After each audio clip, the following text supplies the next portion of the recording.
Thanks for listening to the AZ12 podcast, proudly presented by Little Caesars. Code 1099 bundle, classic pepperoni or cheese pizza, free crazy crazy bread, and 2-liter soda, or code LCFREECC with Pete's purchase. All right, now joined by the great Beautiful. Hello, how you doing, my man? Let's talk about it. First of all, let's talk about your hair. Well, it's great to be back. I really appreciate you having me on. The hair has gotten longer since you've seen me last. And it's a good problem to have. Yeah, thank you. I remember go ahead, sorry. Yeah, I just want to note, are you getting the flowers you deserve here? I mean, building this AZ12 brand, in a summer and just taking off like you are, it's super cool to see, dude.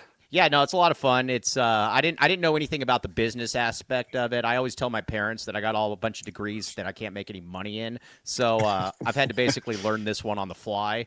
But, it's worked. But I will say this, though. You and Dart know a lot more about Arizona than me, so I figured that I would bring you on to to talk about it. But first, let's just talk. College basketball is here.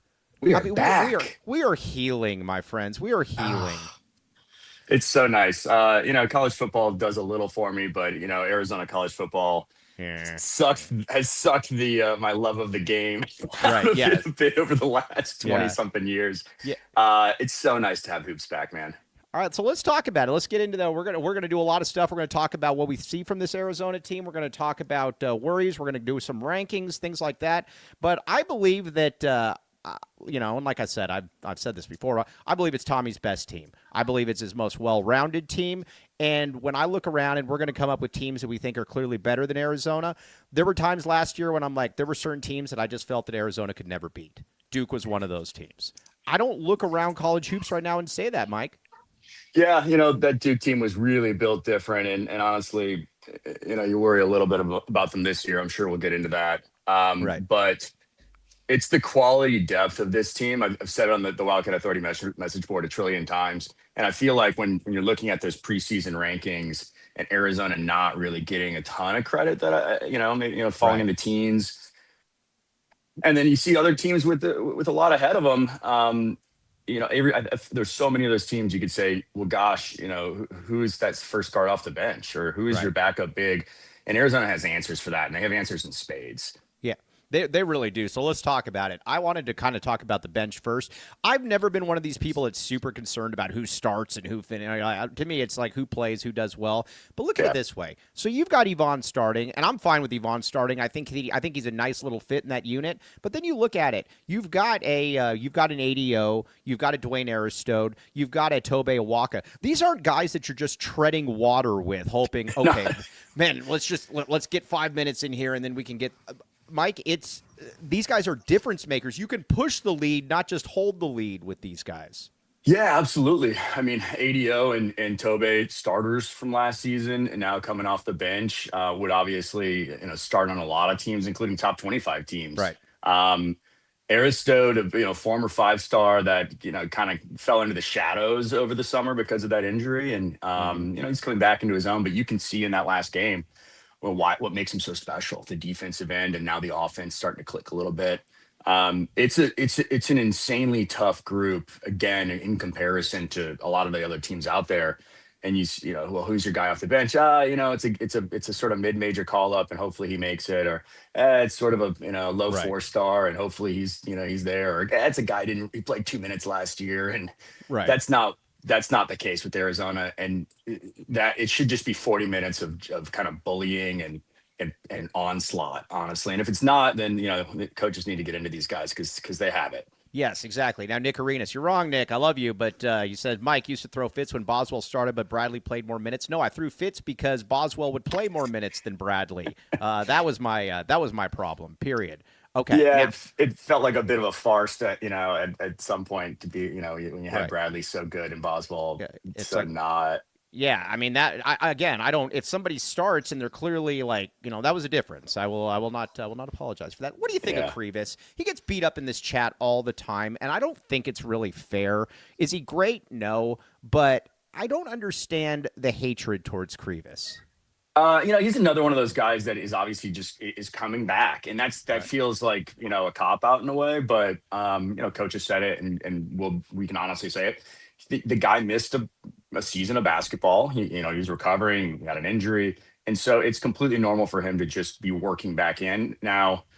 What can he be? You can't teach 7'2" with a 7'6" wingspan or seven Right. five wingspan. And I think maybe some of the just that knee jerk dislike of him is a reaction to, are we as an Arizona program sort of embracing an old model of center Right. where it's, sort of a Karnowski kind of big guy, A or plotting big man. yeah, exactly. We keep hearing it, right? Applauding big man. And I don't think Mo applauds, but I get it. My favorite archetype of big man is like Yeah. 6'9" with a 7'2" wingspan, and Yep. he can jump out of the building, like Or a that's Christian Coloco type. or a Coloco, Yeah. right? Where Yeah. it's like, oh my gosh, you can leave him on an island. And that's I think that's the concern, right? Can you Yeah. leave a guy at the 5 spot on an island? It's the reality is there aren't that many of those guys. Right. They're not in the NCAA. If they exist as a freshman, they're in the NBA as a sophomore, a Right. rookie. But one thing about it, and you're really good with the advanced analytics and everything. What I like, the thing about it that I can't look past, and I think Fry put this on the board, if I'm not mistaken. If not, I shouldn't be giving him credit because I don't like to give Fry credit. I'm just kidding. I like Fry. It's but enough credit, doesn't it? yeah, he gets enough credit as well. Yeah, exactly. But the defensive metrics with him on the court are, I mean, those are hard to ignore after a while because here's the thing. And when I was in Vegas, I know when I was in Vegas, though, I noticed it though because he takes up the entire paint. Even if he's not athletic or whatever, he's going to alter shots. He's going to block shots. I mean, he's got a purpose, I guess. I would just like people to be nicer to him. That's all. Yeah, and Tommy noted that I think in the last presser where he said, "Look, like the guy's not Dikembe Mutombo, but he's altering shot. Like if you're just looking at stat sheets, or if you sort of have a bias against the guy, it's easy to say, well, gosh, he's look at his block rate or whatever. But good on Fry for digging in on those advanced stats on what's the 2-point percentage when he's on the court versus off, and it's a meaningful difference. So the guy plays a really really meaningful role, and I felt like he was absolutely missed last year. He was one of those 3 bigs that we could have brought back. He was one I really felt like we needed because of that size and strength that he brings. And let's be honest here, having Tobe Awaka as your bench center is it's so absurd. It is the ultimate. I mean, it is the ultimate. I mean, how many Tobe Awaka? I would be very curious. I'd have to look. You might know this off the top of your head. Yeah. Is there a better backup center in college basketball than Tobe Awaka? Yeah, that's something that I was actually thinking about. I'm like, is that because again, you think about, I kept thinking about depth in the offseason. I'm like, does anybody have anything like this? And I don't know. I mean, maybe somebody does. I didn't dig fully into it, but there's a guy, Matthew Winnick, who does some stats in the offseason and does lineup projections and things like that. And him and I were chatting on Twitter, on X, or whatever you want to call it these days, about, hey, are we valuing Tobe Awaka enough, in your analytics, because the guy is a starter essentially, and a darn good one at that. One of the best rebounders in the nation, has shown some more offensive skill. I honestly wish he would show a little bit more. I know he's got it in his bag. What I like too about them is that he and Krivas are different guys for different. Now, there's going to be some games we talked about. There's going to be certain games with Awaka that are just going to be bad matchups for him. Like Houston last year was just a bad matchup because you had Jawan Roberts. I want to say Jawan Johnson. Who is Jawan? Purdue, right? Is Jawan Johnson the big from Purdue? Okay, yeah. You had Jawan Roberts, then you had Tugler. I mean, these are guys that are 6'8" to 6'9" with 7'3" wingspans. He's not going to do great against those, but that's also where you have a 7'3" guy in there as well. So I'll take it. Yeah, there was a lot of games last year where I would go in worrying, thinking about the 5 matchup and saying, I hope that's not going to be a difficult thing for us. I think, like you said, this year we've got two pitches. We got a fastball and an off speed. And so I feel really strong about where we're at. All right. Where I'm at, though, that I like is when generally I like and again, it doesn't mean everything, but I like having a big man that is basically just a bit matchup nightmare for everybody. And that's Koa, I mean, I had a buddy that put this out there, and he's not Bancaro because he's not quite as, but there are some similarities to what he can do. He can handle the ball. Mhm. He can attack. He can face up. Obviously, not a great shooter at this point. He's physically too big. Now, again, he's not 6'10" like Banchero, which is, Right. probably made the difference. But, man, and we're going to talk about this in a second, if you can find me 5 better power forwards in college basketball, I would love to see them. It's funny because heading into the season, I wasn't sure if Mike, you muted yourself.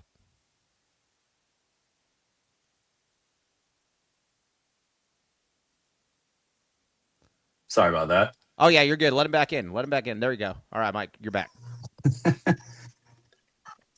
All right. That's it. There you go, Mike. You're good. Apologies, guys. Yeah, no, you're good. I just wasn't sure if that was going to be immediate.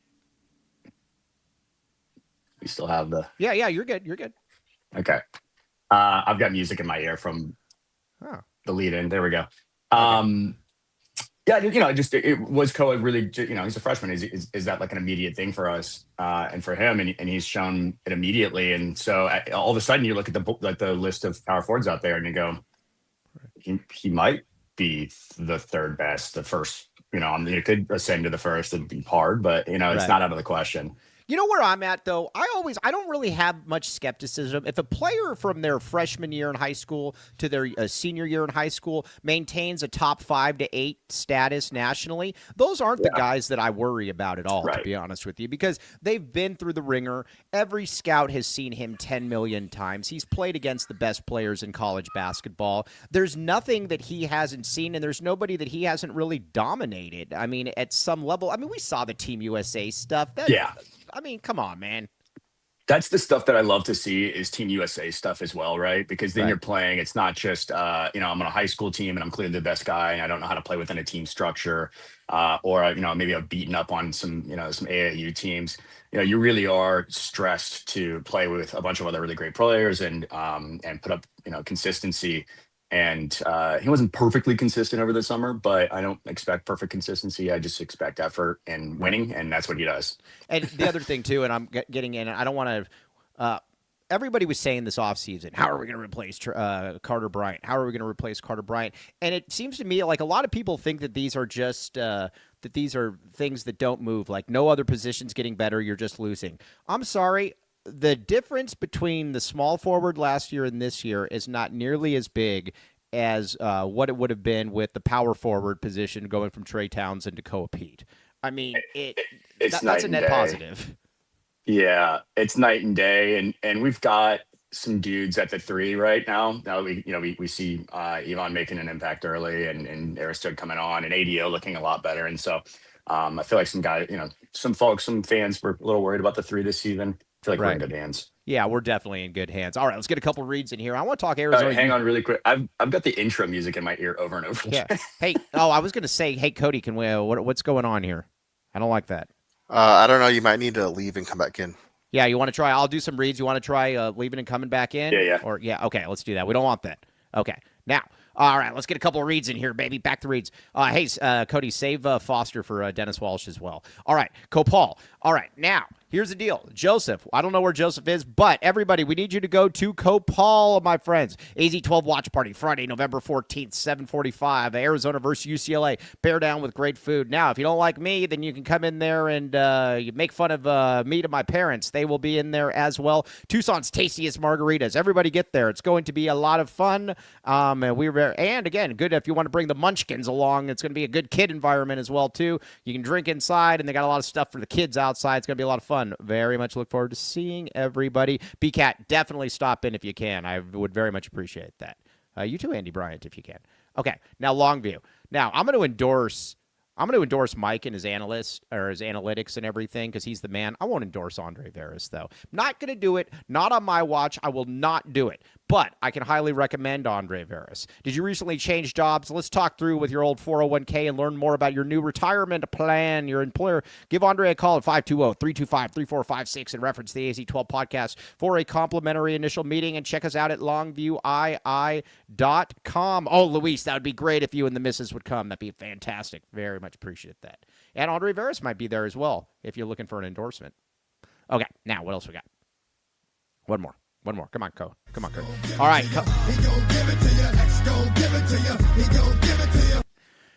All right, Mike, you're back. Is that gone? I'm good. I am okay, good. Good. All right, yeah. All right, now Comfort X HVAC. Mike, you look like you have air conditioning in your house. Is this true? Yes, very comfortable. Okay, good. All right, now, if you're not like Mike and you don't have air conditioning, what are you doing? Get with Comfort X HVAC. Get entered into a Christmas raffle for a $100 gift card and a 6-month filter supply. Mention AZ12 win booking. All kinds of good stuff. And Kobe's not in here right now. Kobe's still being stubborn. Kobe will be paying for it in April. I trust you. Comfort X HVAC. Check it out. Okay, now, Arizona UCLA. Mike, I don't understand. First of all, I think Arizona's going to win that game. But let me ask you this. What is the national attraction to UCLA? They weren't that good last year. And again, I could be wrong. We'll go position by position. But what are your initial thoughts on UCLA? I've been banging the drum that they are really shallow in depth. I think they're a model of the team that I'm talking about, where they have some nice punches at the top of of their list, but you start going down it and you're starting to question. You're like, wait, would that guy make a rotation on Duke or at Houston or at Arizona? And I don't know that some of these guys would. And so I'm shocked by them getting a lot of credit in the offseason for the transfer market. They've spent a bundle on Donovan Dent. Congratulations. He is just one guy. Right. They didn't really, they spent $2 million on Booker. Yeah. I mean, did they actually? If they did that's malpractice because, yeah, I mean, nothing against Booker personally. I root for him as an individual outside of Friday tomorrow night. Yeah, exactly. It's just he just doesn't seem to be a Power 5, 4 or 5 right now. Yeah. But we'll see. I think the front court depth especially is exceptionally concerning. Yeah, I would be all right. If I was a fan there. All right, so let's talk about it. I mean, so you got Booker up front, who's basically a 5 and 4 guy, something like that. I mean, heck, he's getting $2 million almost, or $500,000 for every rebound he gets. But he does nothing for me. This is a position, though, regardless of what you think about Krivas and Awaka, that Arizona should be able to win this matchup and be able to win this matchup easily. Yeah, I mean, the front court of the entire front court of UCLA is soft. Right, it is. I mean, these guys are composed of baby powder and oil of Olay. Like, this is not, Krivas, Awaka, Koa Peat, they should have these guys in HE double hockey sticks all night. Right. It's just, and you saw it against Florida. And, you can look back and say, hey, Florida, maybe not the juggernaut that we thought, but the front court that we played, that was the national championship front court. Right. It's the same guys. And this new group at Arizona completely bodied them, just took it to them. They had no answers. The front court at UCLA has nothing on that Florida front court. Nothing at all. I mean, quite frankly. Now, you could say that, and again, I kind of thought that Condon was a little overrated. He's good. I didn't get the second team All-American vibes or whatever it was, but he's still a guy that at the end of the year, he'll finish with 12.5 and 7. Shinleu is a good shot blocker. I mean, you got other players as well. But yeah, I agree with you on that. Now, Bilodeau's an interesting one because he's a good player. But man, I think this is a bad matchup for UCLA with Koa Peat because he's not the intestinal fortitude type that I think you really need to have to go with Koa Peat. Yeah, I agree. I don't have anything. Bilodeau I like as an offensive player, and he's a good enough defender. But if you're relying on him to be your best interior defender, you're setting yourself up for some trouble because that takes away what he can do on the offensive end. And then, he's going to be going up against, the monster that is Koa Peat. And right. I think Koa Peat feasts. I think Koa Peat's gonna own him, honestly. These are the kind of, if you're kind of soft, that's going to be a very bad matchup for you if you're going against Koa Peat. Plus, I think this is a kind of game, too, where you could see blood in the water early on because, like I said, Bilodeau's a skilled guy. He's pretty good offensively, but you don't look at him and say, man, that's a guy that would thrive in the Big 12, for example. No. I mean, he gets lost on defense still as a senior. He's not an interior presence where you're really concerned about him. Right. He's got some size, he's got some mobility, but he uses it much more on the offensive end, and really, being more of a shooter than an interior guy. So it's a tough matchup for them. Yeah. It's just this is not the matchup that UCLA wants to see right now. This is a tough matchup. Now, I will say, I think that they do have one matchup that is probably in their favor. That small forward spot. I like Daly. I think Daly's good. But again, I mean, he's also not overwhelming. You're not going to look at him on the All-American list, but I think he's solid. Where do you see this one breaking down? Yeah, Daly's another guy that I like. He's one of those top 3 guys where I look at UCLA and say, look, Donovan Dent's a great guy. Bilodeau's a good player, right? Daly's a good player. Daly, not an incredibly powerful guy, and not hyper athletic. And so Yvonne, even if he's doing just like what he did the other night, where he's not scoring a ton of points, but he's just being a whirlwind on the court, and he's falling over chasing a ball or going for a steal and then recovering and catching the block. Right. So I think we've got enough answers from guys at the 3. I agree. ADO and Jamar Brown, I feel fine about. So yeah, Daly, good player. I feel fine about where we're at. Yeah, I do too. Now, I'm going to say this about Yvonne. I think another reason, too, that I kind of like Yvonne in the lineup is even if he doesn't score, he's still going to fill that box score. He's going to have 6 rebounds. He's going to have a couple steals. He's going to have a couple blocks.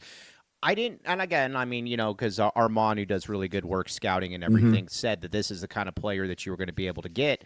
And it's just awesome to see because this team, I don't worry too much about the scoring. I worry about some of the other stuff, kind of the things that don't show up in the box scores, as the kids would say. And he does those all, and he does them in spades. I mean, he's awesome, man. It's great. It's a ton of fun, and you'll get through a game feeling really good about his play, and then you look at the box score and be like, oh, well, that's I don't see exactly what I felt in that game, but I did feel it, and that means something. He comes out of the gates like he's shot out of a cannon. It's great. Yeah, and he plays like somebody much older than he is as well. Plus, you could probably get another year out of him, another year out of Dwayne. I mean, so that small forward spot. So now Braden Burries, some people are worried about him. I'm not worried about him. Are you worried about him? I'm lightly worried. Okay, let's talk about it because I do have a concern though. I'm curious about it. Talk to me. The one thing I'm going to say is this. I don't see him as a great NBA prospect. I think he's going to play in the NBA. But when I look at him, though, I don't see a next-level type athleticism. I see somebody that feels more like a reserve type that's going to play 8 years. I don't see the starting shooting guard. But, yeah, you go. Floor is yours. Yeah, I think that's totally fair, and I'm surprised that – and I don't want to poo-poo our guy, but I'm surprised that when I was seeing NBA mocks that they would have him so high. And here, I love him. He's from what we saw throughout his high school career, incredibly skilled, right? Incredibly confident.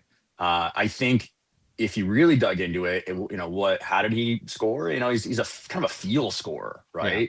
Yeah. With his dribbling and his change of pace, and so I think that he's just getting adjusted to the size and the speed of the NCAA game, so that feel will translate more. Right.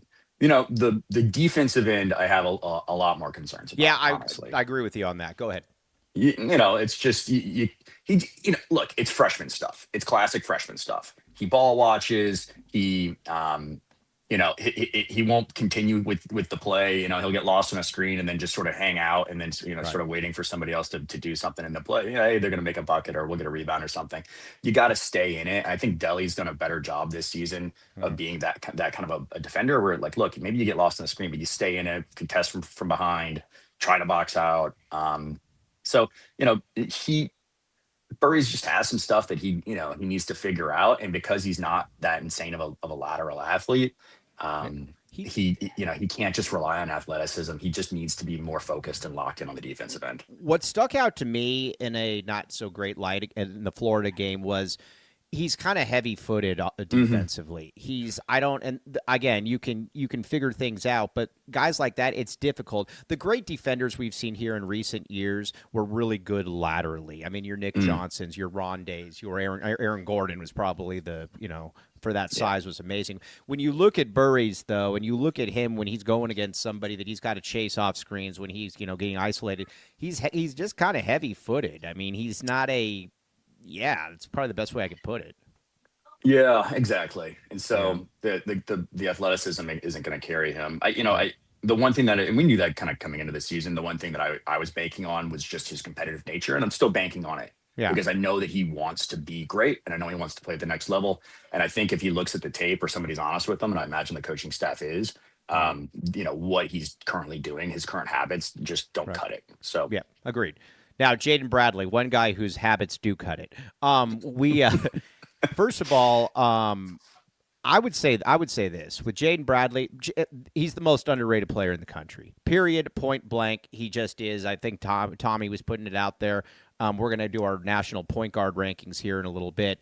But, man, Jaden is just perfect for this team. You watch his demeanor. You watch how he's, defensively, offensively. And the thing that I like about it, and he showed a little bit against NAU, is I think if he takes the right shots, I believe he can be an effective three-point shooter. I mean, the form isn't bad, and it doesn't look I think he's just got to be confident in it. Yeah, absolutely. He looks good. Good enough, right? So right. I think he's, I should double check the stats, but I feel like he's taking a couple more. He's just slight uptick maybe in his 3-point attempt rate. Again, right. I should check the stats on that, but that's my feel of it. Right.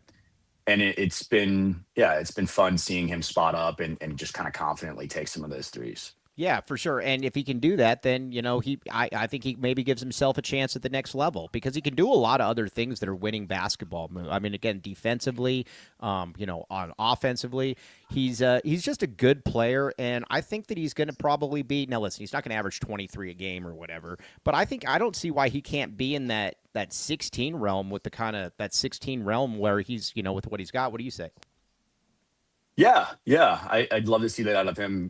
We've seen him as a more aggressive player. If you looked back at his high school tape, even when he was first getting started at Alabama, he played with sort of more aggression. A couple of years where at Arizona where he's playing next to a really high usage guy, and maybe he took a step back in that role. Seems like he's stepping more into that this year, and maybe that's part of what Braden's adjusting to, right? Mm-hmm. Is not being sort of that A1 guy. Right. I love what I'm seeing at a Jaden, and I agree.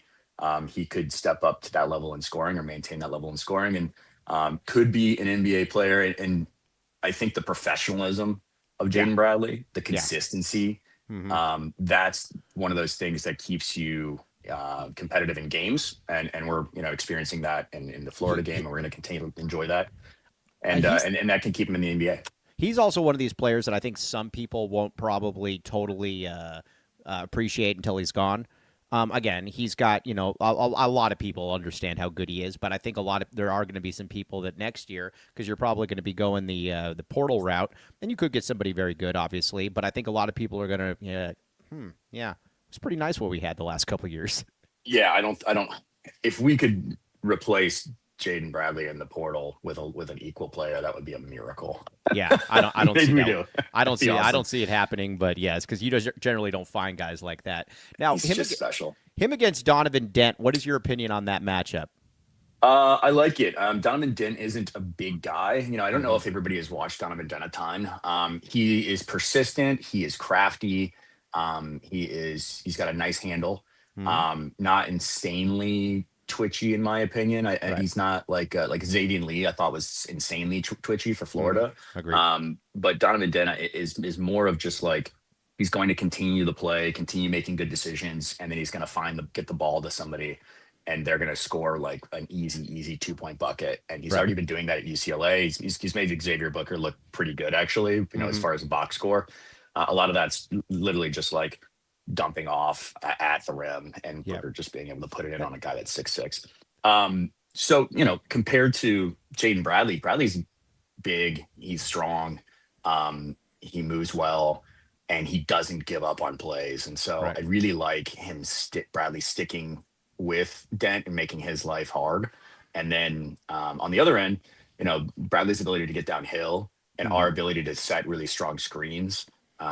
It's going to be tough on Dent, I think. Yeah, and the thing of Bradley's really good too at finding like crevices and defenses too, where where people are just kind of not paying attention for a minute, and then he just scoops in there and he gets a layup. This is a matchup, in my opinion, UCLA's got to win. If they want to win this game, they got to win this matchup, and I feel good where Arizona's at.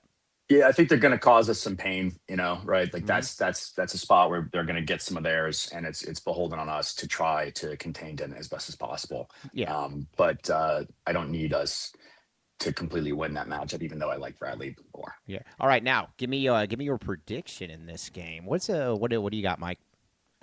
I mean, I got Arizona winning. Nice.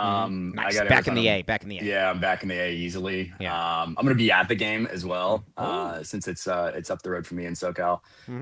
So I'll be there tomorrow with a bunch of my friends, and Excellent. So I need us to win the game.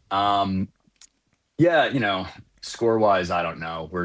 I think it's always an emotional game playing UCLA. Even so, while I think that we're maybe 8-10 points better than them on a neutral court, it's always emotional. It's tough for some of our guys to head back to Southern California sometimes. It feels like they play kind of weird. Yeah. Yeah. Oh my God, Ray's in here. All right, he says Dent still can't be 100%. Muscle strains just don't disappear under repetitive stress. I'm also curious how Cronin lets him cook in that archaic offense. That was the thing to me that was just odd about it. Now I realize why Dent did it, because he got $3 million. But that was to me too. Like, if you're a point guard and your game is getting out and going, I mean, that's always kind of been his thing. Cronin just does not feel like the type of player that would maximize your skills. How about that? Yeah, not a coach player marriage that I would have put together. Right. I completely agree. And then there was a lot of chatter over the summer about, Cronin's going to adapt and he'll just play at a faster pace, and it won't be this defensive thing, because defensively, again, the point of attack defense isn't great with Sky Clark and Donovan Dent, and then the interior defense is really porous. And so what can you do? Well, there's some good offensive players. Maybe you get out and run a bit. They haven't done it whatsoever. I mean, just they're I think very dead last in tempo in the country. So it's more of the same. Yeah, I let's be honest here, man. When you're the age that Mick Cronin is, when you've coached one style your whole life, I'm sorry, you're not changing, man. It is what it is. It's like so I never really got that. I think Arizona's going to win this game by 6 to 8 points. I think it's going to be something like 80-72. I just honestly, I know it's in UCLA, but I expect for people like yourself, I think there's going to be more Arizona fans there.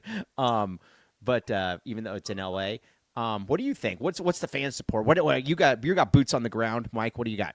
Yeah, I mean, it feels like there's a lot of fans that are going to be heading to the game, and I know UCLA doesn't always show up. So, but hey, it's UCLA's backyard. It's a big game. Maybe this is one that they show up to, but we're going to have strong fan support. And then I trust Arizona fans to be smart, to be loud. We do this habitually, right? Like we show up and we know how to support our team. So I give us the edge, even though it's in their backyard. Yeah. Okay. For sure. You got to score. Yeah. I'm with you on maybe like an 8-point win. Yeah. And so, 80-72 feels fair. I'd love to see UCLA stay in the 60s and us. Oh, if we just beat the crap out of them, that'd be awesome. 68-80 would be great. But I'll take it. Yeah, I think it really helps us that we've done this before, right? We've already packed our bags for a business trip. Yeah. Gone to a neutral site, beat a marquee opponent, took some punches. I think it matters a lot. UCLA, they played that sort of exhibition game down at SDSU with a crowd, right? But they haven't played a game outside of Pauley, beside like a real game, especially. Well, they're about to find out. Okay. Yeah. Now let's get I want to talk a little bit of rankings. I want to talk the Big 12, but let's get a couple reads in here first. Got to pay the bills. What do we got? Pay the bills.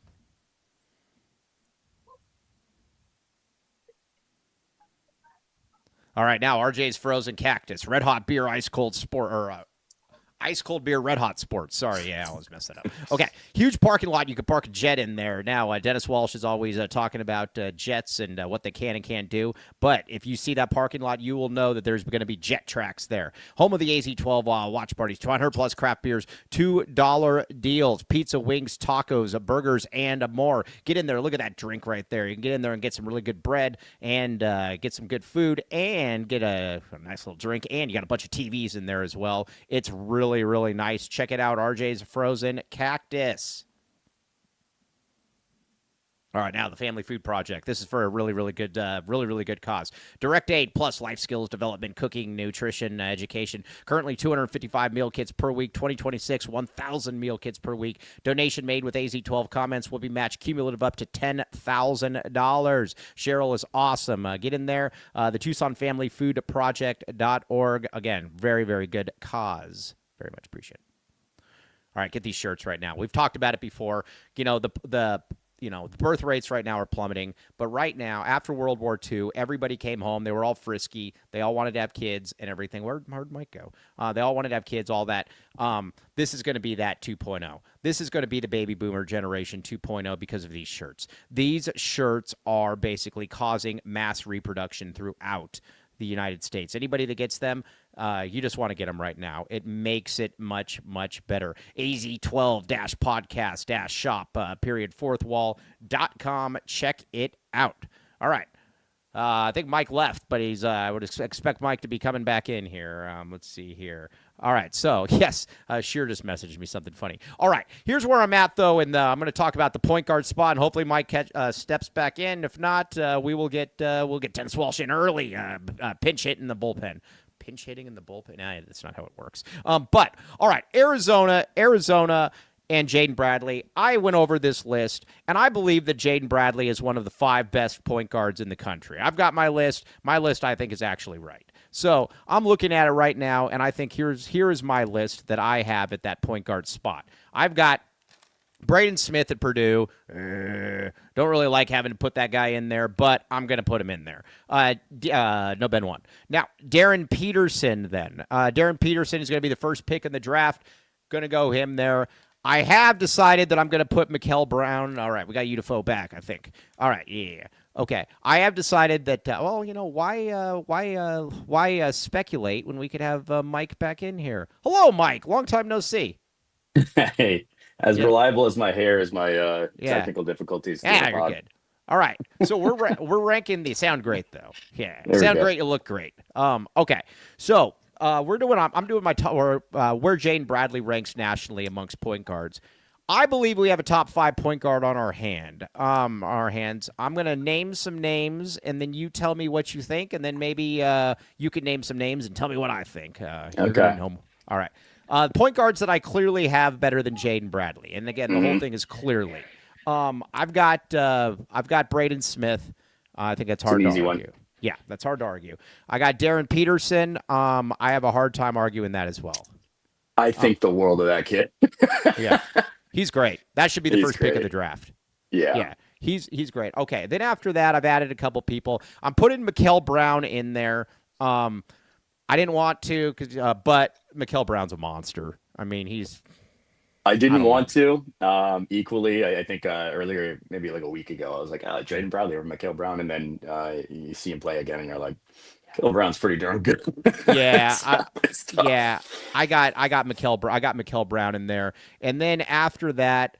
And I don't know if I can easily be talked out of it, but I still have Uzan over Bradley just based off last year. But if you want to take Bradley, I will gladly be okay with that. The other 4 I think are hard. The other 3 I think are hard to argue. I can argue. You can make the case for Bradley over Uzan. What do you have there, Mr. Mike? Yeah. I agree with those. Obviously, I think the top of that list is pretty strong. You got to worry about Alabama's point guard, LeBaron Fillon. He's been balling. Who else? There's not many. I really like Darius Acuff Jr. I've liked him for years. Yeah, he's awesome. He's really awesome. That kid is a pro. Now, he's still a freshman. He showed some of that in that most recent matchup against Kentucky, but still a heck of a player. Right. It's hard it's hard after that to pick out a guy that you like better. Do you like, Kentucky's guy, Lowe? A Yeah. good player that I'll doesn't take quite do it Bradley. for. Yeah. Do you like Kudo? Yeah, I'll definitely take Bradley there. Kudo's a good assist guy, but I'll definitely take Bradley there. Yeah, exactly. Silas DeMary is an interesting one. That the Mhm. guy's now at UConn. Mhm. He's putting up great assist numbers right now. I don't think he's scoring a ton, but he's integrating into a new system. And Right. he's got a great coaching staff. So could he be a dude? Sure. But as of today, I don't know if we knew it going into the season, but I feel really strongly about Jaden Yeah. Bradley being near the top of that list. How about Christian Anderson? What is your Christian Anderson take here? You know what's weird about Christian? I'm glad. Thank you for asking that. You know Yeah. what's weird about Christian Anderson? I think he got dramatically overhyped by the media, but now I think he's underhyped by a lot of fans. I think that he's I think he's a really good player, but I don't put him in that. That class where, you had some people, I can't remember putting him on like top 20, 25 lists for the entire I don't see that. I think it's hard, but I like him. I think he's good. And I think in a weird way, I think he's kind of got underrated now a little bit with all the pushback, but right now, I'll definitely take Jaden. It's funny because I was in that same boat of, like, this is ridiculous, and I dug really, kind of deep in on him and watched a bunch of his tape from over the summer in the FIBA games where he balled out for Germany, and I looked into his backstory, and the kid's got a cool backstory. He's played in America, played in really hard games at a young age, and so I respect him. I just don't, he's not. Yeah. I'm taking Jaden Bradley's consistency over maybe the ceiling of Christian Anderson. Yeah, I need to see more. Now, again, maybe in a year, but right now right now I think that we both have Jaden in that 5 to 6 realm. Yeah, I think that's completely fair. Right. And then to have him and another guy in that same kind of range and maybe higher, with Koa, you feel pretty darn good. Yeah, so let's get to that. Yes. Let's talk Koa Peat. Best power forwards in all of college basketball. I do not have 5 players in front of him. No, I don't either. Yeah. Okay, so let's go with I think there's 2 that are probably fairly we got JT Toppin. I think you got to have that one. Yeah, big JT Toppin fan. He's a great player. So what are you gonna do? He's a first team All-American. You watch, even when he doesn't seem to be doing a ton, he still finishes with 31 and 11. He's awesome. Yeah. I've got the really good Boozer. I'll put him ahead. Big Boozer is great. There's no denying that, and you kind of hope that he would be soft or slow out of the gate in some way because Koa came out so he's not. Yeah, he's not. No, it's foolish to think that that's not going to work out. I'll put him, but then after that it gets really interesting. And here's where I don't really know what to put. Like the Yaxel Landenberg guy. Right. Off season looked great. He was going to be a first round pick. He's 6'9" with like a 10-foot wingspan. Totally. All of that. But man, he hasn't done anything this year. Now you could say the same thing. Milos Uzan hasn't done that, but I've seen Milos Uzan at the major level. Yeah, exactly. Where are you at with Yaxel? Yeah, I expected him to be a super high impact guy for Dusty May at Michigan. They've got that incredible front court group that he's put together. And Yaxel, the commentary has been just, hey, he's sort of just figuring it out, and that can be what happens when a guy moves from a lower conference to a bigger one, and then it has a lot of competition around him. Right. So unfortunately, I think he could rise on that list pretty easily, right? Right. Today he's not above Koa for me. I can't. And then there's some other guys too, like Caleb Wilson looks really, really good, but he shocked me. Yeah, I didn't think he was gonna be this. I didn't think he'd be gate. this good. But honestly, just looking at it, I got Koa at 3. If you want to put Koa at 5 or whatever, I got Koa at 3. You got to talk about guys like Trey Kaufman-Renn at Purdue. Yeah, for sure, no doubt. Yeah, he's insanely productive, and he's done that at a high for level a couple years now.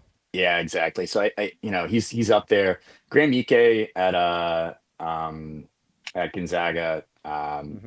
He's a great player. Gonzaga's off to a really nice start. It's the WCC, but The reason I still, take him over Ike though is and Ike is very good, and honestly, yeah, he's better than I thought he was going to be. yeah. Koa, but from an athletic perspective, those are the kind of games, or those are kind of players that I think Koa can do really, really well against because and again, Ike will get his, but Ike is also a guy that is not, he's just not overly athletic. He's kind of a skill guy. Zuby, I like Zuby, but I'll take Koa. I think Koa's just got more. Yeah. Who else we got? Malik Renault. Mm-hmm. It was at Indiana and is Yeah, now at Miami. I really like him. Kind of a skilled, long southpaw. right. Not a doesn't seem like a great defender. Mm. Maybe could, some of that I worry is just like Indiana stuff. Right. Yeah, I get it for sure. But the fun part about thinking about the list is Koa is so good already at so much Right. that it makes it really, it makes the job easier to say like, well, do you check all the boxes that Koa checks? Yeah. Are you a good passer? Are you a Right. productive defender? Are you a rebounder?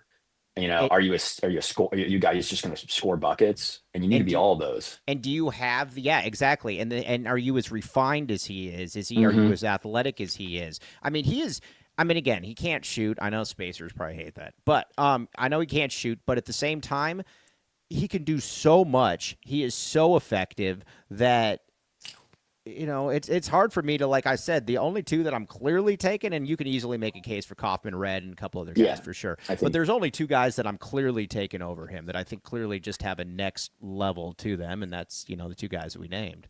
Yeah, I totally agree. Yeah. And even and I just want to note the for Koa when he did hit a three. Well, it was almost a three, right? Yeah. The other night, A very but long two. a very, very, very long two that he stepped into. Hmm. But you still have to respect him on the perimeter because of his ball handling, Yeah. because in his size and athleticism. And I said it on the Wildcat Authority board, but and this isn't a comparison to LeBron, but he's got Hmm. some stuff that LeBron had as a young player, where you could say, oh God, it's the guy can't shoot a three, so you just Right. kind of leave him out there. Well, good luck. You let him take a couple dribbles and a couple steps, and you're not Yeah. stopping him at the.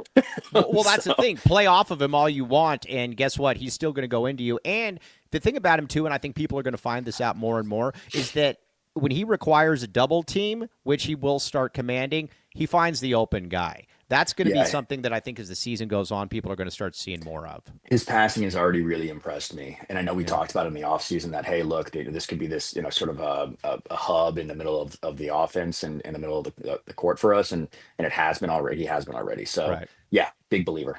All right. Now we've got a few more minutes with Udafo. Let's get into some Big 12 play. Believe that Houston takes a step back this year. Listen, I love Kelvin Sampson. He's probably, in my opinion, probably the second best coach in college basketball right now, outside of that putz at UConn. What has he done? He'll tell you about it. Yeah, he'll tell you about it. I look at it though, and there's just some things that I don't think. And again, I get the Sampson system, I get all of that. I totally appreciate that. But there's some certain things that they didn't replace. Jawan Roberts was a loss. You can Yeah. say Chris Senac is going to be a better NBA player. Cool. But right now, he is not. He is not Jawan Roberts and what he brings to the table. No, again, that's for these preseason expectations or these preseason lists, and they don't, you, you gotta the five man coming in to replace a guy like Roberts, and Yeah. you need, is he a seasoned guy? Is he a day one guy? And those answers for Sinak are not, no, not Right. really. He is a very high ceiling guy, Mm-hmm. but could he get there? Sure, but it takes a lot of consistency to be the number one team throughout the Right. course of the season, and I don't know that he's going to be able to provide that. And there's other areas where Houston is really relying in a unique way on some unproven pieces. Right, and I also think too with LJ Cryer. I mean, he was a guy that they relied on to get buckets off the bounce when things kind of slowed down. And I don't know. Again, you're going to have Uzon be that guy this year. I get it, but Emmanuel Sharp is good, but he's limited. He's mainly a shooter. He's not going to be Yeah. breaking you down off the dribble. I just think they had a couple guys that they didn't properly replace. I mean, and again, it's hard, but yeah. Yeah, and Kingston Flemings has been great, and Hmm. as a freshman, he's looked the part already. Right. Um, but Yeah, it is really difficult to, we're also relying on freshmen in order to Mhm. achieve what we're looking for. I just think that we have a deeper basket to pull out of, Yeah. No doubt, no doubt, and that's kind of where I look at it now. The other team, because I think Arizona's better. I think there's three teams that are kind of at the top. Depending on how you want to look at it, Houston, Arizona, and BYU. I think from a talent, coaching perspective, those are probably the three. BYU, what do you think of BYU this year? Yeah, BYU similarly have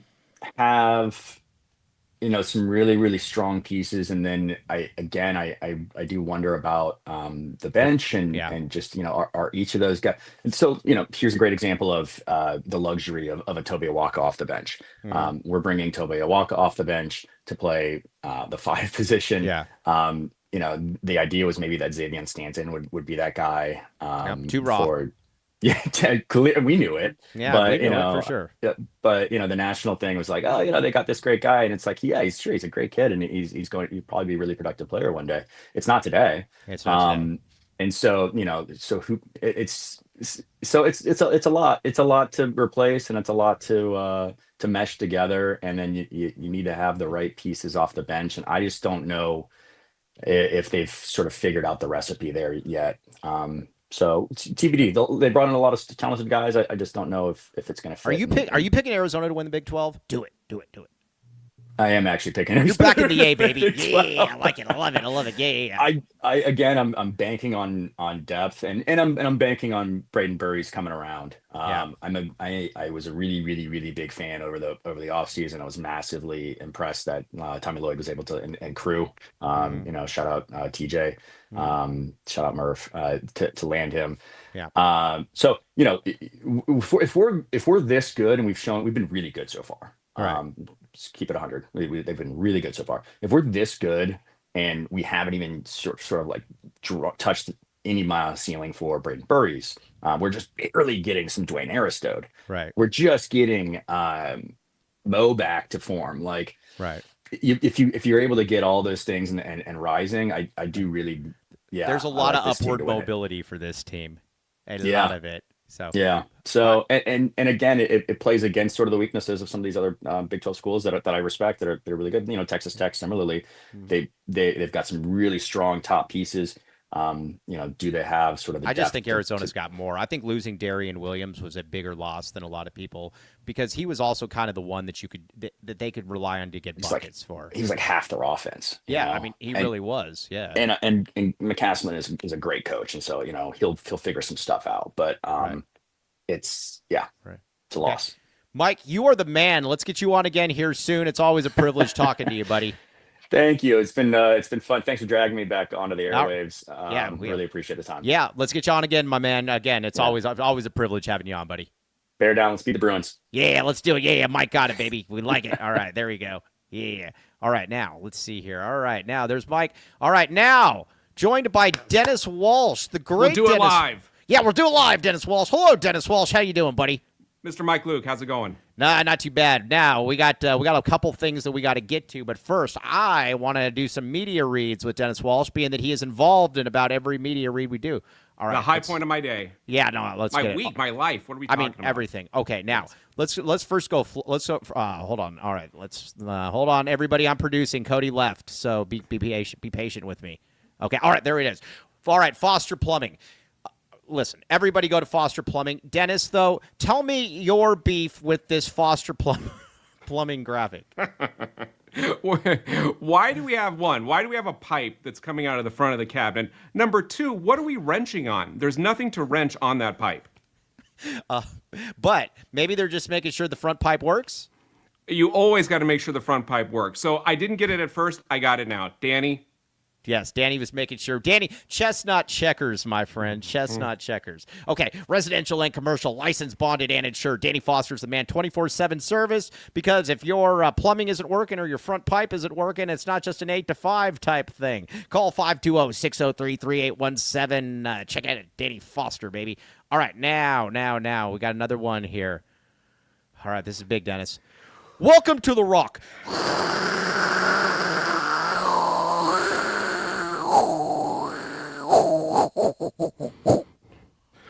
Welcome to The Rock.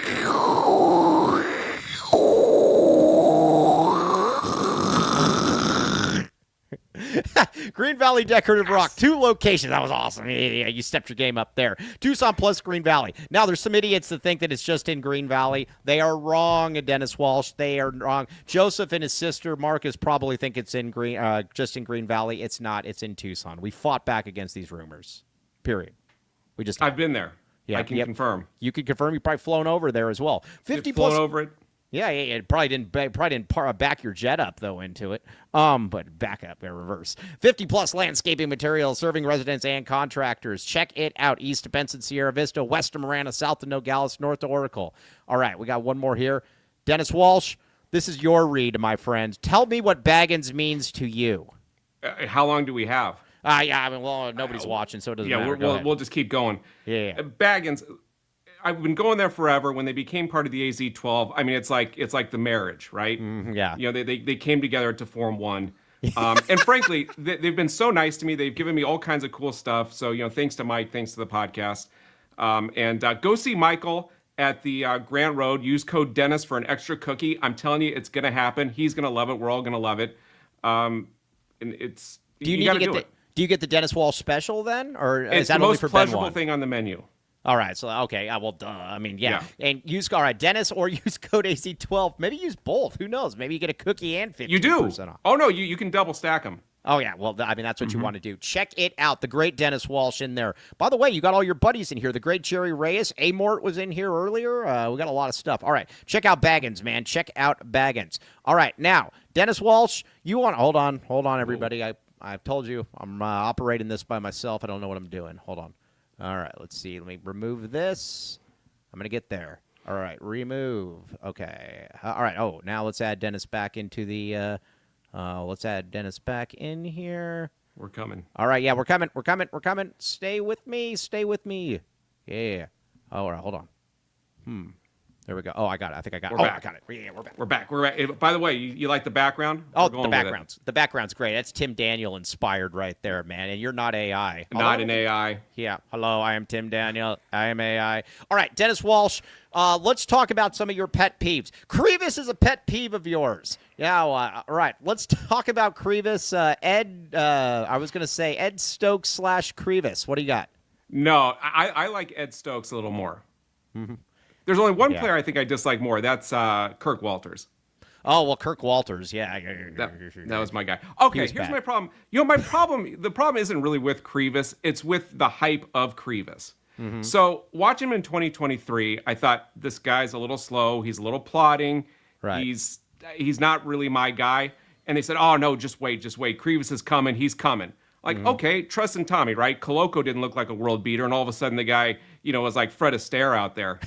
And so I was like, all right, trust in Tommy. Let's go. I'm on Crevis, right? Right. And then 2024 hits. I'm looking at the same guy. I'm looking at the same guy that gets in the post, and he does like an 8-foot squat. He makes himself like 3 feet tall. I could cover the guy. He's worried about getting blown off the block. You see the entry passes go on, but because now he's 2 feet tall, they go over his head or somebody gets it. And I'm like, I'm watching the same guy, and that's okay. He's not a bad player. He was just so oversold. So then I become the negative Crevis guy because I'm so mad about the overselling. All right. And then I'm like, all right, well, let's see. Here we go again. And then I see the same stuff. You're not mad at the product. You're mad at the sales pitch. I am mad. That's exactly right. I am mad at the sales pitch. Now, I see his worth on defense. I see his worth. He's a good player. He's just not what I think we were getting hyped as. I mean, he's going to be on the draft boards, right? He's going to basically be a little Dirk Nowitzki out there. I mean, come on. All right. I will say this. And I think that he's better defensively than people think. But I'm going to say this though, is that I never bought the Tommy stuff where he was going to be an MNBA player. I don't see that because I don't see anybody in the MNBA that looks like Crevis that plays like Crevis. Maybe I'm wrong. I don't know. Like one guy tried to tell me a while back. He's like, "Well, what about Zach Edey?" Oh, come on! Like these. I've never seen anybody in the MNBA make themselves 6'8" in the post. All right, but now Tyler Warden, our future. 6'8", more like 5'8" at times. All right, now Mr. Tyler Warden, the future coach at AC-12 Prep, coming in here. Okay, but let's also think about Henry. Henry early last year was timid, but by the end of the year, he was going to be a force down low. That's what Crevis is going to be. All right, Mr. Tyler Warden. All right, good. You just gave him the paw. Now let's see. Does Dennis Walsh return a glove? That guy or Vesar, we were on year one, right? Right. I've seen 3 years of this guy. Right. I don't know how much different he is than 2023 Krivas. Right. Yeah. We could go pull the tape. It's still the same stuff. It's still turning dunks into flip shots. It's still, running down court with stone hands. It's the same show. Again, I hope he's great. I hope he wins the awards. I hope he goes on to, beat Hakeem. Right. But I'm just Hakeem? right. Like, she wanted Mo Krivas. I just don't see it. And Yeah. and the only thing I get irritated with, and I'm sure you get this 1,000 times more, is like you make these criticisms of these players, and then they're like, "Oh no, he's a good guy. He's a good guy." Right. I'm sure he's a good guy. I'm a good guy. Right. You're a good guy. Well, Krivas doesn't know who we are because we don't play basketball. And you know what? I always say this too. At the end of the day, these people are winning at life. They're going to be okay. Like I would get people all the time that would be like, and that's why I will push back a little bit. I think that people take sports way too seriously, though. Like I would get, and I'm not talking about you, obviously, but I would get DMs from people that are like, "Oh, Brent Brennan's a piece of crap," or Noah Fafita, If you're calling somebody a piece of crap outside of joking, like Skier and I do, you're taking sports way too seriously, man. This isn't for you. But at the same time, criticism is fine, but then it also becomes fun because then it's kind of a back and forth. It's like, oh, Dennis Walsh, did you see that dunk against ASU? Take that, buddy. All right, ASU, NAU, and you're like, dude, those guys look like me. So we it reminded me totally of being out on the playground, and there's that kid who just happened to grow to like 6'2". Right. And he can't do anything. He's got a mustache already, yeah. And every other kid still has a high-pitched voice. Yeah, they're coming after him with razors, trying to teach him what to do. Yes, yes. And he's out there just throwing shots, and I don't know. It's what it reminded me of. Again, I hope he's great. I hope he figures it out. And I think there's a way to go. I mean, I don't understand why he feels like they need to get so much leverage in the paint when he's 7'2". Like, these little guys can really move you off the block like that. But hey, I got a question. Do we think that Joseph and Marcus are actually the same person, or they're actually sisters? The only reason I ask this is because Marcus always parrots everything Joseph says. So I'm curious if They said they're going to come tomorrow. I'm curious if they both come, or if just one comes, or if none come. It wouldn't surprise me either. Well, if past is prior. Yeah, I was going to say. I mean, we have a long track. I don't think that's how that goes. We have a long track record of disappointment. All right, now let's talk about you sharing you and Amort having some of your best times ever on Wi-Fi. What were you watching on Wi-Fi?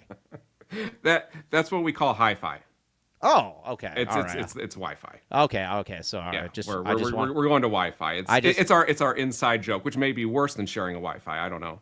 I just want to make sure about that, yeah, because like when he said, we've had great times on Wi-Fi together, I'm like, oh, I was going to say, do we really? We don't mind oversharing. Yeah. All right, now Lan Allen in here, Lan the man with the freaking master plan. We got to address Lan Allen. First of all, Lan is awesome. Lan's the man with the freaking master plan. And dude, to give you an idea about how good he is with these dental implants, he removed and I fell asleep during it because it was so good. I don't know if it was good, but it was pain free. But besides just that, the only after effects I've had has been gas from an antibiotic, not from the mouth. So but Lan says this. Dennis and I are united on this, recognizing his worth and girth, but still very sus on his ceiling. My sister is a major Krivas denier. You are on the front lines about denying that this was Lan the Man's sister. Now, everybody out there, we will treat this image with respect, but this is not Lan's sister. Dennis Walsh, what made you think that this was not Lan Allen's sister? When Lan came out and when I started posting my lines, I didn't think it was a sister to start, but that was just a little hairs on the neck. And then I started posting the lines, and he said, well, you're going to lose your money. Like, oh, that's the tell. Yeah. That's the tell. Yeah, all right. This is too much. He's better at the championship package than he is at stuff about his sister. All right, but you called it out. I was of the belief I was fooled by Mr. Lan Allen, but Lan Allen is still the man. Yes, careful, Dennis. Be careful. All right, now, I guess since we have you on here, let's talk about. Let's be honest. Is gas even the antibiotic's fault? Yeah, I think it is. I looked it up. Gas is a byproduct of the antibiotics. So yeah, that's. Blame it on that. I'll blame it on the gas. Okay, so, all right, Mr. Dennis Walsh. Now, Carter Bryant. a lot of people in this chat have obviously talked. Now, there's probably been the worst beatdown ever when Murph basically slapped Joseph Delgado, into the stratosphere. What did you think about that, and where are you at with the small forward position with Arizona this year? Oh, I see that Joseph's already telling me to be careful here. Yeah. No. Throw as many gloves at him as possible. This is one I got to have a little bit of Joseph's back here. I thought the Murph defense on both those things was a little weak. It was a little weak. When you come out and you say, well, I mean, he's one of the best freshmen ever, and you gave him 26 minutes? I mean, it was maybe we should have played 8. Why do you keep saying 26 minutes? It was like 18 minutes. 18 minutes. Well, whatever it was. Yeah, it wasn't enough. More. It wasn't there. And then his defensive Krivas was basically, well, let the haters hate. That's your defensive Krivas? It's not, well, we've been working with him on his footwork, and he's been injured, and we think he's going to come. No, well, let the haters hate. Yeah, that is one thing. Again, I love Murph, but I'm going to say this: with Krivas, I reserve judgment. But I'll say this: they should have played Carter more. I don't think that's really, And at the end of the day, when the alternative was what the alternative was, and people would be like, "Oh, well, Carter can't do this." Well, the other guy can't do anything. So, yeah. I would. I think where it hurt though was that we didn't have a real developed Carter towards the end. You saw him in the Duke game. He was the only one that could actually get off his shot, especially from 3 at any time. Right. Even Caleb, when he wanted to get a shot, he had to chuck a 30-footer. Right. But Brian could really get off a shot. As to what we're doing now, I was stunned at Ivan. Yeah. That first game at Florida, when you see those guys come out and out of nowhere, and the moment's clearly not too big for them, and they're willing to play within the offense, push their ball, push their own stuff, and come out ahead. No Ben won. Get boards. No Ben won. Yeah. No Ben won. Yeah, for sure. So I was really encouraged. Yeah, I think that he's been a huge get. All right, now let's hear Mr. Tyler Warden standing on business here. Carter Bryant has played more minutes in college than Krivas has his entire career. What say you, Dennis Walsh? I see you, Tyler Warden. Yeah. That's probably true. Of course, that's injury, right? So had he not stepped on Malawatch or whatever he stepped on, that wouldn't have been true. And by the end of his career, he will have played far more than Carter Bryant. Right. Okay. Now, I agree with you about Yvonne, by the way. The thing I like about Yvonne is when he goes out there on the court, he just, he's not necessarily super girthy, but he plays with girth. He's strong. He's physical. ADO, you like ADO, I like ADO. Let's talk about ADO because he catches a lot of strays from the Delgado sisters as well. What do you think? We got the Morales sisters, the Delgado sisters. We could have a woman fight. Okay, but let's talk a little bit about ADO. There's only one set of sisters that doesn't have me banned, so right. I appreciate one of them. Right. I get where, because it's kind of the same problem I had with Krivas. I get where they're coming from, and when ADO gets oversold, and when he comes in, when he's your starter and he's not your role player, it's frustrating. I get that. I'm kind of on that team, and I do care who the starters are. I mean, the reason that the starters are traditionally your best players is in the rotation they get to play the most minutes. Right. So the fact that you scuttle your starters and then, well, it doesn't matter. It matters who finishes. Well, in terms of rest and fouls and all that, generally your starters start. But when he comes in as a good role player, to have kind of this offense, or to have shots that other players don't have, and now the defense has to adjust. They have to account for this guy that they didn't have to account for before. It changes the dynamics. It gives you a different kind of play. So, no, I like him. Can he get better at defense? Yes. Has he gotten better on defense? Yes. Yes, he has. Yes. He does not get abused nearly at the same rate that he used to. So, okay. I see the improvement. Now, Dick Wilson, you're better than this, D-Will. We got 2 D-Wills here, Derek Williams and Dick Wilson. But, Mike, if they played Carter then your ADO wouldn't have played. No, I would have put Carter at the 4 instead of Trey Townsend. That would have been my solution. Then I get more ADO minutes. Wisen up there. Wisen up, Dick Wilson. I get it. All right, now, I'll tell you what, this is super bad. I got to go to the bathroom really badly. Can you talk to the chat for, less than a minute? Promise, less than a minute. My bathroom's right here. It's real because I don't want to cut Dennis Walsh. We're going to do it live. Yeah. All right, Dennis Walsh, just make fun of me. I'll be back in less than a minute. Put the timer up. All right. Did anybody see his BYU shirt? Was there BYU? Was there anything going on? What? Sheer, are you still out there? Are you watching this? What has happened to your podcast when you're not around? Then I just get to sit here and look into the camera and talk to my friends. TR Burns, I don't get it. He's got the BYU boxers. He probably does have the BYU boxers. Mr. Tyler Warren, to fly you down from Scottsdale for a game. I've done the problem with the little planes when you fly down for something like that is you can generally get there faster in a car. So by the time you get there and you taxi and you do your pre-flight and you do all your stuff, it's really faster just to get into a car if it's about an hour away by car. Vegas Falcon. Oh wait, we should have gotten super snaps. That would have been better. And then I would have come in with the super snaps. Yeah. Okay, I'm back. Oh, I just sit out here and panhandle. There's a line from not Dumb and Dumber, from Mrs. Doubtfire when he comes back and he's messing up all of his makeup and he's dressed like a woman and he says, "Man, after all those scotches, I had to piss like a racehorse." That felt me after like this Powerade Zero. So okay, so all right, now really sorry, fam, about the antibiotics. Hey, it's not your fault. I had to take them. I had to, that's what it was. Okay, so anyways, all right. So now let's look at some other things. The jet. Let's talk about the jet. There's a lot of innuendo around here about the jet. You and Harry Lex, both pilots, both are saying many different things. I sounded like Trump right there. Many different things. Guys, that's what they say. Many different things. No politics. It's just a joke. All right, go ahead. Okay. I don't know if everyone's aware of this, but the chat is not the best place for nuance. So the question was, do you back planes up? Oh, yes, we got one from Vegas Falcon. Yes. Oh, man. Dennis, holding the line during a pee break. Yeah, I do apologize. I've never had to do that before, but, man, I had to go, and I didn't want to cut the show short. Yeah, very much appreciate $20 from Vegas Falcon. Dennis literally holding the line during the pee break. You were. Yes. Vegas Falcon's the man. Yeah, we like that. I met Vegas Falcon. He's man. Yeah. Okay, so what do you got? So the question was, will you back a plane? Do you back a plane up? And the answer to that is almost certainly no. So way back in the day, the MD-80s used to back up quite a bit because their engines are mounted above on the fuselage, not on the wings. Okay. And so the problem is when you put in thrust reverse, right, you kick everything up forward and then it pulls it back into the plane. So you generally don't want to do these things. Makes sense. So technically, I'm sorry, what was his name? Harry Lex. Technically, he is right. Almost every plane with a thrust reverser can technically reverse. A thrust reverser, that's a Ben 1 White specialty. No Ben 1 White. Yeah, no Ben 1 White. Yes. Yeah.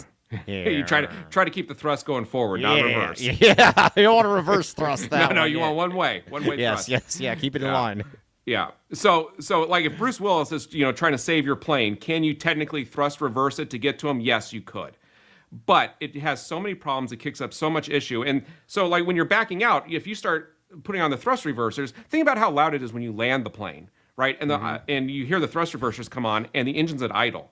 Right. So if you're doing that in the gate and you're throttling the plane up, you're going to have to throttle it to 40% to get enough thrust to pull it back. Interesting. So you generally would never do it. You'd always have the tug come out and do it because you're risking the engines, you're risking sound, you're risking a lot of problems. But yes, they could do it. Okay, now Mr. Tyler Warden says thrust reverser. I'm going to try that out with the missus this weekend. Okay, now let me ask you this. When you got your humble brag in a while back about us flying Bert around. Okay, so tell me your famous clientele right now. Tell me everything you know. The most famous? Yeah. Who's your most famous clientele? Probably flew the former Secretary of Defense. Robert Gates had. Bob Gates. Yeah. From Texas A&M president, I believe, at some point. Yeah, that's right. Yep. Yeah, had DOD guys with the big guns and. Yeah. Did they know that they were in Dennis Walsh's jet? What were you doing? Did they just like hit you up and say, "Hey, I heard you have a jet. Will you give us a ride somewhere?" Okay, so technically, no, this isn't my jet. This is Bert's jet. Oh. So we're flying Bert's jet. Oh wow. Well, so you're like the conduit then, where you've got like the jet, and then you've got the All right, I got you. Interesting. Yeah. All right. So no. Sadly, chat, I do not actually have a jet. Oh, you should have just lied. I would have lied. You got a BMW jet.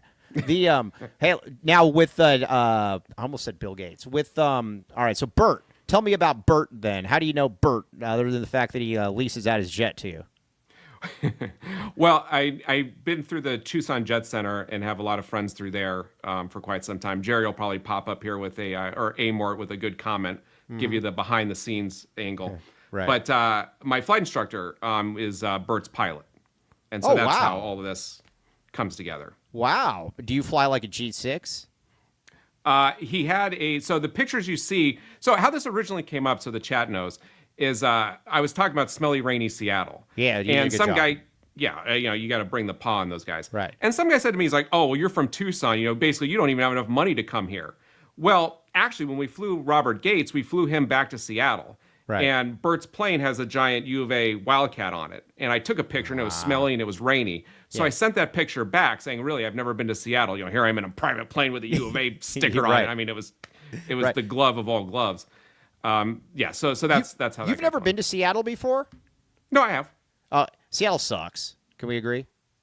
I was, other than being at the airport, flying in, I was there in the 80s or 90s. It wasn't Well, so it's bad. probably I've been different there back recently. then. Yeah, no, Yeah. it's like, probably not as many needles around as there are now. So, yeah. No. Seattle sucks. No, Okay. it was well before CHOP. So have you shook Bert's hand? Yeah.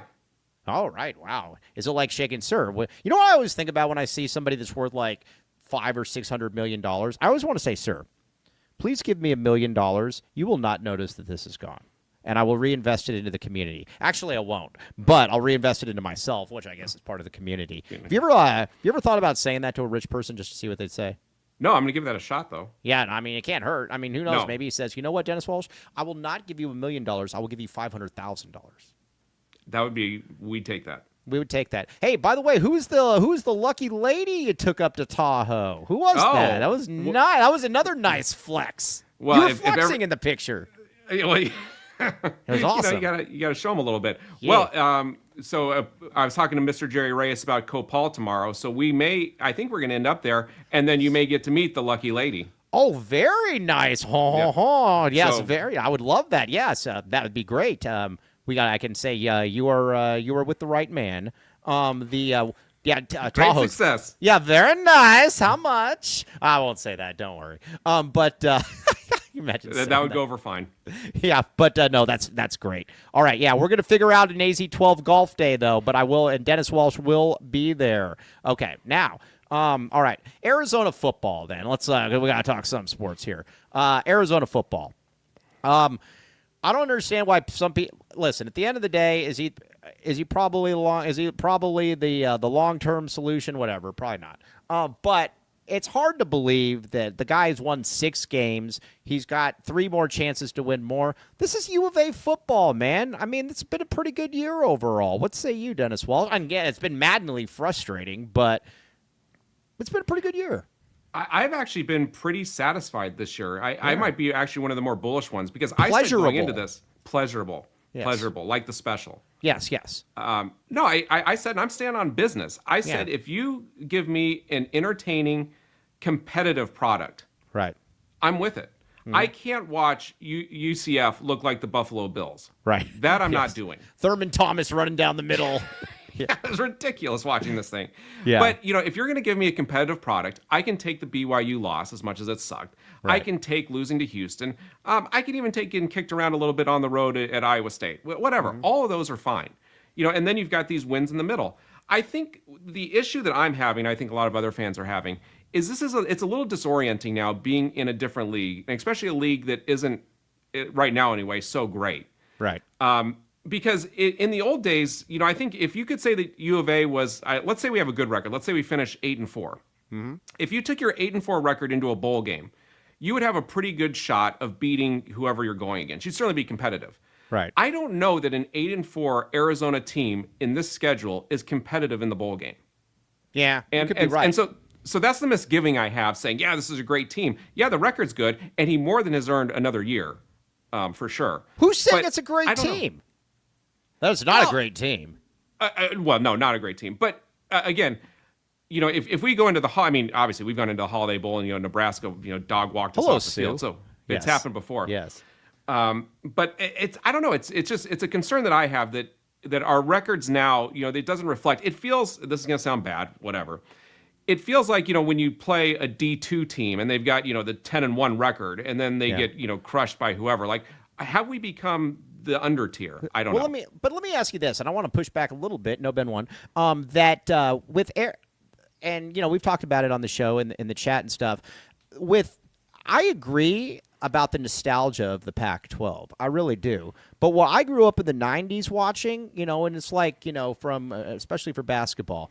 These were sports cities for whatever reason. You've got a lot of these hoity-toity places that just do not like sports. Look at what's happened to Cal. Look what's happened to Stanford. Look what's to me, it's just not the same thing anymore. It's kind of like you had your favorite uncle growing up, and then he got Alzheimer's or something, and you're like, well, this isn't the same anymore. What do you think, Dennis Walsh? Am I being a little too persnickety? What says the great Dennis Walsh?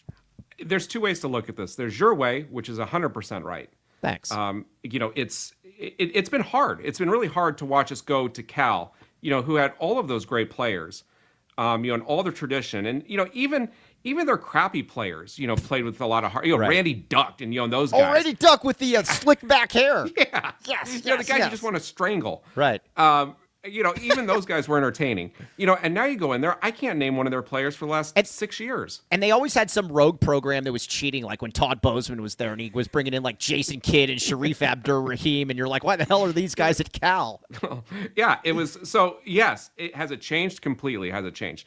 What I worry about, I kind of worry about the long-term effects. And that, the U of A, let's face it, the U of A is a UC overflow school. Right? Of course. Along with ASU. Of course. That's our connective tissue. Our U of A's connective tissue is to Southern California. Right. And, now that that's been severed in a pretty big way, I really worry about the next 10, 12, 15 years as to how that goes. As we go into these other places, I said a couple times on Twitter and got hit for it. Like, I don't know anybody that went to Texas Tech. I don't know anybody that went to Oklahoma State. I don't know any of these schools. Right.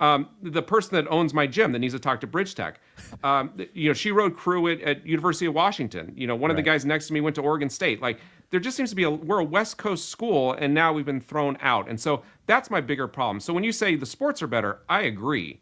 Right. I just wonder long term, is this going to be healthy? Yeah, that's fair. Connective tissue. I like that. Yeah, it said like it's girthy. Yeah, the girthy tissue. Yes. Okay. Reyes in the house. Reyes and Amort. Hey, so how do you know Reyes and Amort? Sounds like a name of a crappy law firm. Reyes and Amort. I met Reyes. God, Jerry, how long was it? Like 25 years ago. He came to look at one of the cars I had for sale. So you guys were in your 40s when you met? Basically, yeah. That was a good one. That was good. I'm only like 6 years younger than you, so yeah, go ahead. That was good. Yeah. So he, I talked him out of it, and then we've been friends ever since. And then Amor was his neighbor down the street. Oh, wow. So that's how you know. All right, interesting. So that's how you know him and the great Amort. Yeah, interesting. All right. Amort. Did you guys call him Amort growing up? No, that's you. You have started the Amort. Now we call him Amort. Yeah. We're just worried that he doesn't know how to spell McHale. That's bad because he's done it twice. That hurt us. Yeah, Ray is the, it's funny, Ray in here. Ray is one of my favorite people. I consider Ray almost like an uncle. Ray's the guy that he's really, really sharp, and then when you go to him and you ask something, he can calm you down or tell you something. He was against the move as well, and I don't know if he was against the move. I don't want to speak for Ray on that, but that was the point that he would make as well. Smarter people than me generally come around, and they're like, okay. So, it was more. I think we made the right move. I said that the day that USC and UCLA left, like we had to join the Big 12. I didn't think there was another option. But that's your issue. Isn't the on the court field stuff? It's like you said, the connective tissue. The connective tissue. Yes. Now, all right. Brad the Bully Hudson's mad too. Why are you leaving Brad the Bully Hudson out from your little group? Your Mount Rushmore of Dennis Walsh friends. Brad, I don't know what it is, guys. Like, how you have to click the top chat and then you have to go to live chat. Yeah. And I always forget to go to live chat. And Brad, it always filters you out. So Brad, we actually go back to, God, what, Brad? Fourth grade at Sewell Elementary, the mean streets on 5th Street. Well, a lot of self-care? A lot of... yeah. So, we would run, we'd run the basketball courts over there. Yeah, okay. And then Brad went on to Sal Point with us, on the team with Fern. Yeah, Fern. Where the red fern grows. I had to read that book growing up. The best player that did you ever see Jason Dickens at Sal Point? Yes. Yeah. No, he was awesome. I was in the state not in the state championship game. I was at the state championship game where it was like Sal Point against like Mesa Mountain View, and he scored 45 of the 54 points. They lost by like 10, but it was one of the most amazing things that I've ever seen. He's a hell of a player. I'll tell you the inside information, and Brad the Bully will back me up on this. The best player you don't know about is Fern's brother, Ed. Ed Tonelli went to UConn. Yeah. Ed, for whatever reason, wanted to go hang out at Baskin Robbins, and didn't want to do a lot in high school. But I think had he really gotten out there and played and been on there, he would have been one of the best. I agree. Well, I never saw him, so I can't say. But Brian Smith, San Diego. Was he there when you went there? I think he's a little younger. I was Brian Stewart. Brian Stewart. Sorry, I never mess up names. Yeah, Brian Stewart. The kid, like 6'9", 6'10", a mountain he of went a man. to Washington State. Yeah, didn't he end up somewhere else then too after that? He transferred after that. Yeah. Yeah, interesting. Okay, were you at the Mike Bibby Sal Point game? I was at the Mike Bibby Sal Point game. That was a wild show. I'll never forget. We had this guy Aaron Katz, who he always talks a mess, and Jason Terry was walking by us. He talks MS, like multiple sclerosis. A mess. Oh, I thought you said what the kids MS. say. I was like, is it like a Make-A-Wish thing? Okay, gotcha. Yeah, and he yells at Terry. He said, "Watch the guy you'll be backing up for the next 3 years."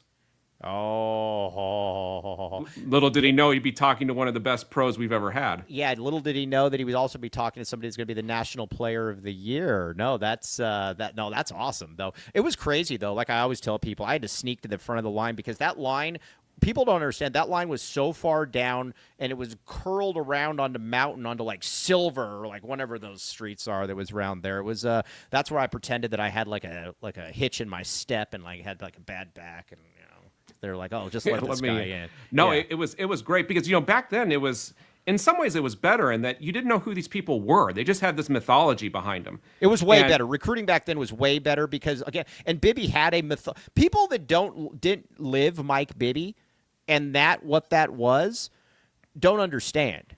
Like there was nobody that came in here with more hype than Mike Bibby. Nobody. I mean, there just wasn't, No, and you had no way to know who these players were. I mean, back then you could spend 3 hours downloading, some picture of like 5 freeze frames of the guy making a layup. Right. Yeah. Unlike that was your AOL dial-up. Yeah, they'd robot around and there'd be 4 pixels changing. All right, Cody's in here. We got a couple more reads. I need you to give Joseph the glove though on something here. Joseph keeps trying to tell me that Shaquille O'Neal wasn't that good.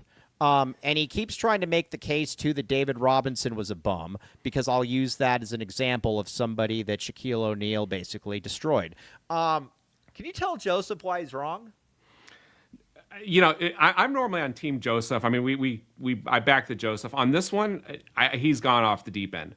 I do. You had to, I think, watch a good number of Shaq, because watching him in the promo stuff, now the highlights, it doesn't really get what he was. I mean, you got to sit there and watch his games and watch how they tried to move him off the block and watch how they tried to, and he just get the ball and stuff on him. Right. And he really did. He changed the absolute game. Like you said, that's when zone defenses came in. Because nobody could guard him. But before that was illegal defense. Right. And he's clearly one of the best of all time. It's hard now. You watch him. He's kind of this doddering comedic shell of himself. He's kind of this he's kind of like he's kind of a joke, but he's kind of a caricature of himself. But exactly. But no, man, he was the real. He was no. And can you please tell him that David Robinson was better than Ben Wallace? David Robinson was one of my favorite players. David Robinson had years where he averaged 31 and 11 and won the MVP. Ben Wallace had years where he averaged 6 and 11. Who did he play against? Rick Spitz, you always say this, dude. He played against – there were a lot better setters in the 90s than there are now. I'm sorry, buddy. There just are. I mean, so if you look at it, somebody like Alonzo Mourning would be like the second best center in the league right now behind Jokic. And he was like the 7th best center back then. I mean, you just look at the guys. You had Akeem, you had David Robinson, you had Patrick Ewing, you had, Alonzo Mourning. I just mentioned it. And Dikembe Mutombo is one of the best. Dikembe Mutombo is one of the best defensive players ever, and he basically made him look like a little child. So yeah, it is what it is. All right. On that note, though, we got a couple of special reads coming up here, though. Cody James Martin, you're back. We got 2 more, baby. Back the reads. Yeah, back the reads, baby. Back the reads. Reads. Cody, are you back? Maybe you're not back. Which 2 do you need? We need the top two. The top two. We didn't do those yet. Top two. All right. Now, Dennis Walsh. Talk about your gym. Talk about why they should be using Bridge Tech for a 750% average ROI. I wish that I had the financial levers to throw at my gym because they would be using Bridge Tech because nobody knows about them. Right. They've got the venomous rat you got to step over. They've got 3 lights. You risk electrocution every time you go. They need Bridge Tech. It's a perilous endeavor to work out, yes. I mean, in some cases, that's part of the charm, but I'm done with the charm. I'm too old for the charm. We need Bridge Tech. Yes, we need Bridge Tech Communication, 750% average ROI. If you got a gym or a health or a wellness spa or anything like that, check it out. No Ben 1, but, like a women's spa, all that stuff. Also really, really good stuff, 750% average ROI. Now, what else we got? Yeah, I think we got one more. This is a good one. All right. This is your read, my friend. Land the freaking man master plan. Dennis Walsh said, not on my watch. Not on my watch. This is not your sister. Not on my watch. Lan, I saw through you. Now, he's already cautioned me here not to get, too out there. Mm-hmm. But we saw through it. We saw through it. Kobe was, he was trying to shill for you a little bit. And I said, no, we're not going to have it. We're going to keep the line up. And we're going to make money off of it. But we're still going to treat her with respect off and on. Yeah, we will. Yes, exactly. It depends on the day. But Land the Man with the Master Plan is awesome. He delivered and inserted the championship package into me and again, the only thing I got out of it was gas. So that's how good it was. I fell asleep. 1997. It is a great deal, but get in there right now because again, it's going to be going up to 2026 because Arizona basketball is winning the national championship. Mo Krivas and Miles Simon will forever be hallowed as your Final Four MVPs of the school. Boom. So.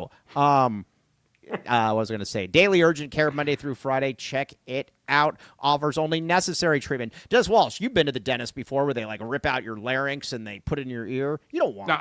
I go 4 times a year. I'm lucky every time. Yeah, no, you've gotten really. Yeah, I mean, it's like walking into a war zone. Like when you see those old Vietnam videos where they're just throwing the Agent Orange all over. I've got to go to Eris. The last time I came out with a limp, no Ben 1. Yeah, I was like. Yes. All right. On that note, though, very, very much appreciate you to follow. And the great Dennis Walsh. Love having Dennis on here. Yes. Copal tomorrow. Let's do it. Copal tomorrow. Let's do it. Yes. And do you think the sisters will show up? In my heart, I want to say yes. In my mind, Yeah, my mind says no as well. I think the sisters are going to say, here's what's going to happen. They're both going to say, I have until next Friday. No. Yeah. You don't. Hopefully they prove us wrong. Okay. Yeah. Now, Lane Allen says, might keep changing to reflect past championship. Women's golf, baseball, triathlon. We are a triathlon school as well. Yes. All right. Now, everybody get to a Little Caesars, my friend. Get to Little Caesars. Cody. I almost said Cody L. Martin. Cody L. Martin. Yeah. All right, get there. Code 1099 bundle, classic pepperoni and cheese pizza, crazy bread, and 2-liter soda. Code LCFREECC. Free crazy combo with any pizza purchase. To show you the power of the great Dennis Walsh. Dennis Walsh came in here at 117 lives. Dennis Walsh pushed that baby up to 131. No Ben 1. That's what we do. That's what we do, man. That's what we're about. We on business. That's what we do. Yeah. Thank you, everybody. Thanks, Brad the Bully. Thanks, Vegas Falcon, Jerry, Amort, crew. You guys are awesome. Hopefully to see you tomorrow, Vegas Falcon. Appreciate that $20 super snap. And again, thank you for, I had to run to the restroom. You did a very good job. I didn't see it, but I'm sure you did a great job. It was amazing. Yes. All right. For the great Dennis Walsh, I am merely Mike Luke. We'll be back with you on the post game. Hope to see you all at Copal 745. TTFN. Ta-ta for now. Woohoo.